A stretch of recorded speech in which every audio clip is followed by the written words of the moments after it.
Hey everybody, it is day 4, and you see that rain down here. It is raining pretty hard, so we are exhausted, which is good that it's today because then we get to rest a little bit on a rainy day. We got some running around to do. We need to find some more carpet because I don't have enough for the pop-up top. So down there on the left screen, on the left of the screen there, you see that little barn? That is where my camper is. It's in that lean-to on the left side.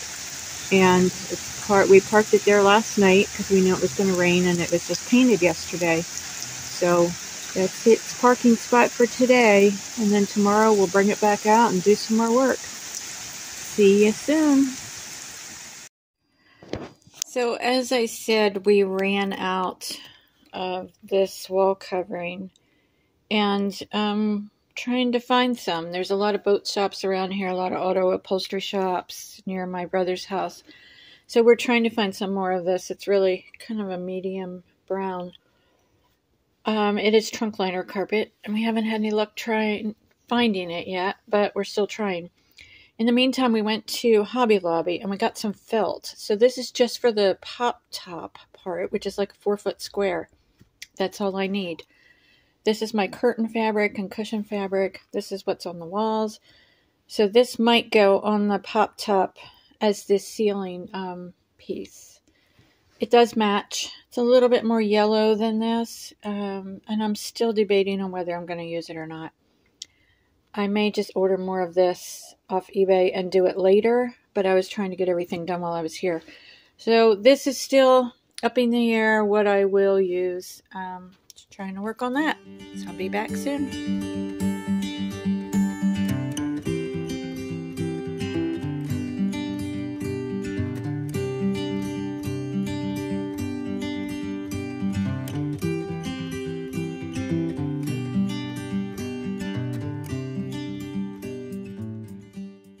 Okay, it's windy, so hopefully you can hear me. I have to put trim in this. That's a piece that we were just trying right there, but this goes all the way around. So this is not the original stuff that was in here in this track. This is flat, but it's got a little bit of curve to the edges there, if you can see it. So I was trying to put it in the track this way and then bend it in half, which my sister-in-law pointed out because I wasn't having any luck with it. The reason that wasn't working is because it has to go in this way. So that's the way it has to go. And then it's staying in there. So I have to do this the whole length of the camper and then again on the other side.